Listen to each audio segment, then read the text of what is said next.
I am a climate adaptation scientist. So I study how people are preparing for and responding to the effects of climate change. And I am also a massive geek. This is me in cosplay as a mad scientist to give a science talk at a comic convention, particularly this mad scientist, Agatha Heterodyne. Geeks are knowledgeable and obsessed about their topics. They're eccentric and non-mainstream. It turns out academia is a great place to be a geek. I'm in good company. But oftentimes, we don't bring our geekery into our work. It's a thing we talk about in the coffee hour outside, not in the session, not when we're talking about climate change adaptation. And today, I want to suggest that we should all be geeks in our work, and we should embrace that side to meet the challenges that we've heard from some of the other presenters. Because when we think about climate change and adaptation and disaster risk reduction responding to the effects that climate change are going to bring, we need to do more. We need to reframe the problems that we think that we are solving. We need to be creative and use creativity to be wildly, audaciously ambitious in the level of change we think we can create. And we need to play. And we'll get to play. To start, though, we need to do more. The 5th US National Climate Change Assessment came out last fall, and the adaptation chapter concluded their first key takeaway is that we aren't doing enough. We're doing more adaptation in the US and globally than we have ever done before. We're investing more funds, more people are working on this, more projects are happening, and it is nowhere near enough to deal with the challenges of today, and it is definitely not enough to deal with the challenges that we are going to see in the future. So we are both doing more than we've ever done and not doing nearly enough. One study concluded that in the coastal realm, perhaps we are doing half of the potential that we could reach. So that suggests that all of the efforts that we are doing right now need to be at least doubled, probably more than that. We're also not necessarily doing the right things. So it's not clear that we just need to do more of what we are doing right now. The national assessment went on to suggest that we need not just incremental changes, so not just there's a major heat wave, turn on the air conditioning, not just there's a giant drought, why don't we install irrigation, not just there's a huge flood, let's install some flood vents, but transformation. Let's radically rethink what these things look like. Let's radically rethink what food production could look like and food delivery systems in ways that not only deal with drought, but also increase food security. Let's rethink what urban living could look like, not just to allow floodwaters to not hit the home, but to rethink what densification could look like, what transportation could look like, what green infrastructure could look like. Let's change the level of ambition and the level of the norms that we are challenging, because right now we are not doing that. Internationally, the Intergovernmental Panel on Climate Change tried to look at this, and they looked globally at over 2,000 levels of actions of adaptation, and they found no evidence of transformative adaptation at scale. So we are not doing enough, and we are not doing necessarily the right things.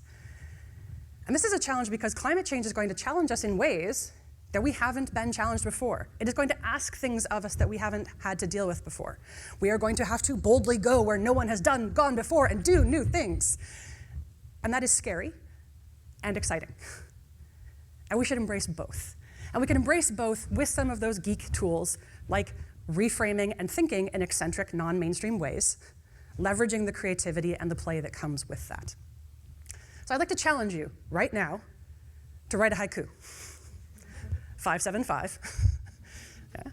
What is the future that you would like to see? I'm on social media. You can let me know. You can tell me in the coffee hour. But I really want to know. I want to know what your haiku is. What is the future that you would like to see? What is the major change that we are going to create? What does that look like? Now, oftentimes when I ask people about the future that they want to see, they tell me things like that they want the world we have right now. Or better yet, they want the world that they think they remember from their childhood. And this is a challenge because one, it's the only option that's not on the table. And two, it's kind of a fallacy. It means we would lock in the injustices that are in our world right now. Right? So it's not clear that maintaining the status quo would be good for any of us, and certainly not for some portions.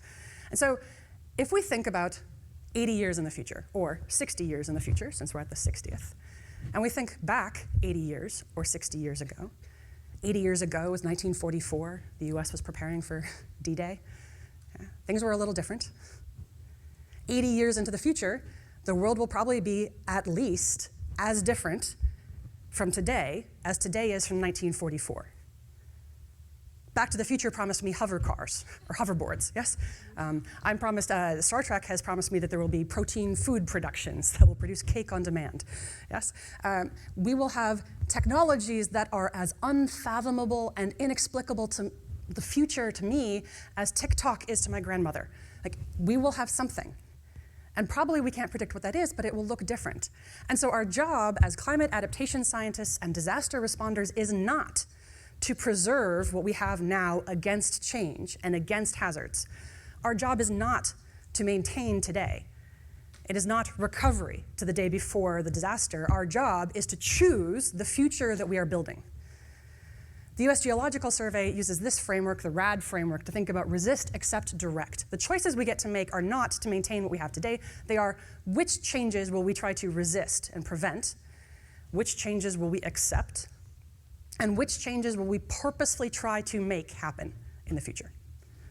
Those are the options available to us, not how do we keep everything. And so when we're thinking about what do we want to preserve, what do we want to accept, and what do we want to change, which should go into your haikus that you're all working on, we can think about the world that we are already building.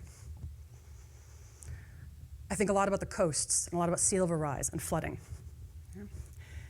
Do you want the coast to look like that top left? Is that the coast that we are going to preserve? Is that wall? Because I will submit to you that if you don't want the coast to look like that, maybe we should stop building walls. It's a radical thought. 14% of the US eastern seaboard is already armored. Should that be 60, 50, 12? What does that look like? Do you like the Ocean City, Maryland? Is that the beach you want to go to? If not, why don't we stop building major hotels in areas that will densify and create coasts that look like that? Every time we make a decision about where that seawall goes, every time we make a decision about which wetland to restore, every time we make a decision about where to build the new housing or the new business district, we are choosing one of these futures. If you don't like the future that you are working towards, stop it. Do something different. We can think about thinking about in the future using virtual reality. This is the dean, or the former dean of the College of Agriculture and Natural Resources, wearing a virtual reality viewer that is showing 3 feet of sea level rise in Bowers Beach, Delaware, to try to envision the future and envision what that could look like and what we could be doing there. If you have a hard time imagining what it is right now, you can use artificial intelligence. This is the prompt I put into Nightscape AI for a city behind a seawall with stormy waves and no palm trees, because all coastal cities it creates have palm trees unless directed otherwise. So you can imagine the futures that it creates, and none of those are exactly, none of those are exactly the future I want to imagine. If you don't like using AI, you can watch science fiction videos and look at CGI imaginations of the future. Someone speak from Los Angeles. This is Blade Runner 2049 with the giant seawall that was built around Los Angeles to prevent because of climate change and storms. Climate change isn't a major feature in that movie, but the real geeks will pick out the seawall and see what that looks like and see what the housing looks like behind it. We can read fiction. Fiction is a great place to start. Climate fiction is an emerging genre of people who are thinking about the future and looking at the future. I have a really hard time, I live in this space, and I have a really hard time remembering what the shared socioeconomic pathways look like and what they mean. But I have a really easy time remembering what the world looks like in the water knife and why I don't want that to be our future. So for better or for worse, climate fiction can help us think about the futures that could be, good ones, bad ones, what do we like, what do we not, and help us imagine what those look like. They can also bring more diverse voices into this conversation so that it's not people like me writing all of those stories or thinking about all the futures.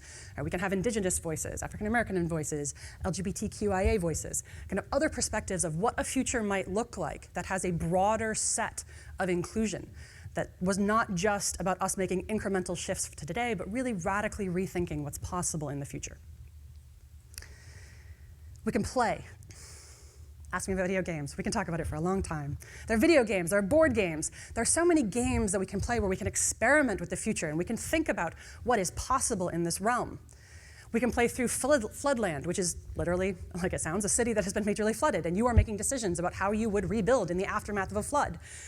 What choices will you make, and how will that affect not just the structures that you rebuild, but what the fabric of your society will look like, what your values are at its core.